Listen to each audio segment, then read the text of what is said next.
We are here at Austin City Limits 2015 with Ben and Mike from Royal Blood, as you can tell by these absolutely awesome jackets that I'm just now noticing. Did you guys have these specially made for the tour, or? We just had them specially made. We realised that we had a lot of merchandise for the fans, but no merchandise for ourselves. Yeah. So here it is. So as far as playing the festival scene goes, like, you know, you're building up for a new record. You've got, you know, some momentum, lots of fan momentum, lots of fan interest for what's going to come next for you guys.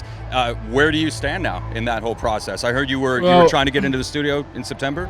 Well, I mean, we finished touring and we've only got 5 shows left, and we actually haven't stopped for 2 years. So we need to have a break and spend at least a week remembering where our friends live. The faces of your family. Yeah. But yeah, we're going to get back to work, and we're going to work on another record for sure. Now, as far as your sense of charisma and your attitude as a band, generally speaking, I tend to think we're in a bit of an age of pandering when it comes to people being very politically correct, whereas just the pure attitude, the punk rock, the aesthetic that comes along with your sound and your music seems to confidently defy that. Does that hit your radar at all? Is that something that you pay any mind to? I mean, we definitely got there to have a good time, but I wouldn't say that we want to be politically incorrect ever, really, because I think being politically correct is better than what we had before, you know. And all right, it's not always perfect, and it can be a clumsy approach to being a better person, but I don't want to offend anyone, you know. Right. I want everyone to have a good time. There's nothing you can do. If someone's offended, it's a bit like, well, the only reason I can really think of why we might offend someone is because they think we fucking suck, which is fair enough. But you know, no one made you come and watch us, so. Right. Go and find another party. You find yourself in a festival format where that's kind of where the curiosity came from, where it's just a potluck mix, you know, of people who are camping out, whether it be for the next band, checking you guys out because they've heard about you, and, you know, people who are almost professionally offended at this point. It's a pastime. You know, people get to get up in arms as social justice warriors. So some people like to be offended. What's that? Some people enjoy being offended. Oh, yeah, very much so. Pricks, we call them.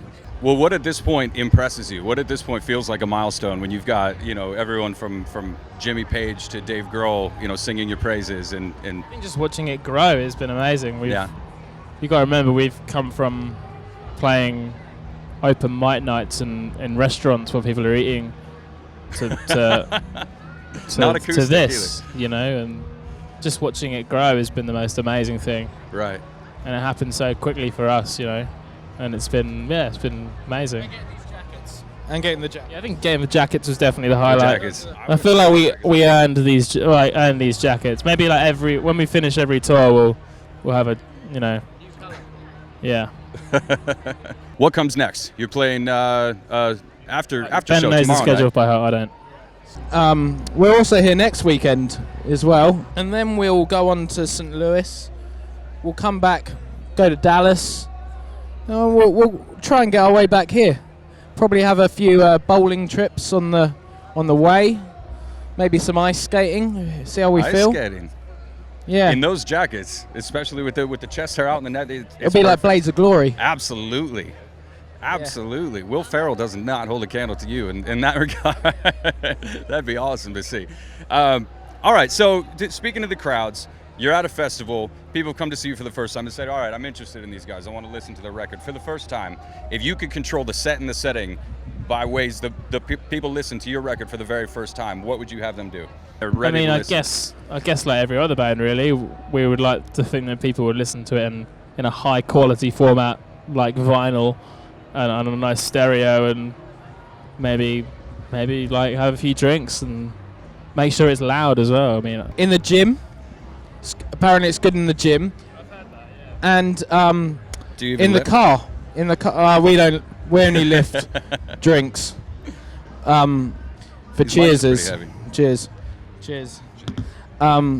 In cars though, it's good in cars. Yeah. Yeah, long journeys on your holidays. And playing board games. It's kind of, playing board games. Yeah, you'll be surprised with the strategies you can come up with while listening to our music. It gives me kind of a flip the board kind of a feeling. Yeah, exactly. Yeah. But if you're listening to Royal Blood, I think you feel like a winner no matter what the situation is, and Thank you. That may be the trick of it. All right, guys. Well, thank you. Have a great rest of the night. We'll see you tomorrow.